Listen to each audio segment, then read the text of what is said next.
سرکار آپ کے بغیر نہیں چلتا, آپ کو تگے بغیر نہیں چلتا. میں آپ کی محفل میں رہنا چاہتا ہوں, میں آپ کے ساتھ رہنا چاہتا ہوں, میں مدینہ اپنانا چاہتا ہوں. چھوڑ دیا مکہ کی سب چیزوں کو, چھوڑ دی دولت, چھوڑ دی دھن, چھوڑ دیا کھانا پینا, چھوڑ دیا گھر بار. وہ ابو بصیر سرکار سے پاس آ کے بیٹھا, کچھ دیر ہوئی لوگ آ گئے. انہوں نے بولا بھائی سرکار آپ کو یہ وعدہ کرا تھا. بولے جی ہاں آپ لے آ سکتے ہو.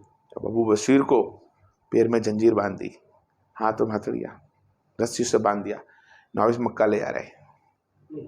اس ابو بصیر کو صحابی ہے, نبی کو پلٹ پلٹ کے دیکھتا ہے, اس کو گھسڑتے ہوئے لے جا رہے, دھکے مارتے ہوئے لے جا رہے. دو جنے پلٹ پلٹ کے صحابی دیکھتے ہیں, کہاں تکتے ہیں؟ مدینہ جب تک دکھتے جب تک تکتے رہوں گا.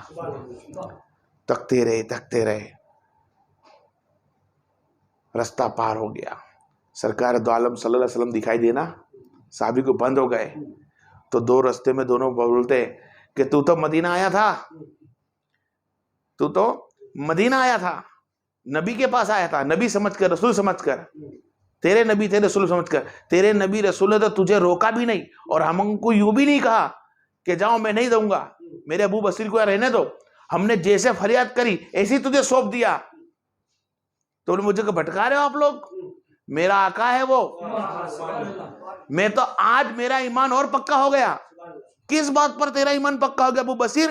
تیرے کو مدینہ سے نکال دیا گیا, تیرے کو تیرے آقا نے مدینہ میں بچایا نہیں. ارے تجھے پتا نہیں ہے کہ آج میرا ایمان اور تازہ ہو گیا کہ میرا آقا حق پہ ہے. اس نے وعدہ کرا مکہ والوں سے تو پورا بھی کیا. اگر وعدہ نہیں کرا ہوتا مکہ والوں سے تو تیری طاقت نہیں تھی کہ تو ابو بصیر کو لے جاتا. تو میرا ایمان اور پکا ہے کہ میرے نبی نے, میں نے اس پہ ایمان لے کر آیا جو سچ بولتا ہے. اس ابو بصیر کو مدینہ کی سرحد پار ہوئی تو بولا دیکھ مدینہ کی سرحد پار ہوئی, تو بولا بس یہی تو چاہتا تھا. اس ابو بصیر نے دونوں سے الجھا اور ایک کا کاٹ دیا سر, اور ایک بھاگ گیا. اب ابو بصیر کھڑے وہاں, ابو بصیر سوچ رہے مدینہ جاتا ہوں تو سرکار حق پہ ہے, مجھے چھڑوا بھجوا دیں گے, اور مکہ جاتا ہوں تو یہ لوگ مجھے مار دیں گے. تو آپ مکہ اور مدینہ کے بیچ میں ایک تالاب تھا میٹھے پانی کا, وہاں بسرا کر لیا. کیا کرا؟ وہیں بسر کر لیا. اب جو مکہ سے بھاگ کے آتا وہ جمع بصیر پاس ہوتا, جو نبی بھی مان لاتا وہ بسر وہاں ہو جاتا. ابو بصیر کے پاس سب جمع ہو گئے. اب تعداد بڑھتی جاتی, اور سرکار دور میں فرمایا تھا کہ مدینہ والے آتے جب شام کے طرف سے آتے جاتے تو لوگ لوٹ لیتے لے. تو نبی نے فرمایا تھا کہ عورت بچوں کو چھوڑ کر اگر کوئی ادھر بھی آتا ہو تو تم بھی یہ چیز لوٹ لیا کرو. اب یہ کیا کرتا ابو بصیر؟ اپنے کھانے کے مطابق لوگوں کو لوٹ لیتا. جبکہ آپ نے 2 سال اس ابو بصیر نے صرف پتے کھا کے دن نکالے. کیا کھا کر دن نکالے؟ وہاں کے گھاس پھوس پتے کھا کے دن نکالے, نبی کے خاطر. کس کے خاطر؟ نبی کے خاطر. 5 جن بھیگے ہوئے, 7 جن بھیگے ہوئے, یہاں تک کہ کنبا کھڑا ہو گیا ایک مکہ کے بھاگے لے. نہ مکہ میں ہے نہ مدینہ میں ہے, وہ بیچ میں کھڑے رہے, اور خود نے ایک اپنا سب بسا لیا. اور پھر اس ابو بصیر نے کھیتی باڑی چالو کر دی. وہاں کھیتی باڑی چالو کر گئے, اللہ کی عبادت, نماز پڑھتے, مسجد بنا لی, نماز پڑھتے, نبی پہ درود السلام نبی پڑھتے.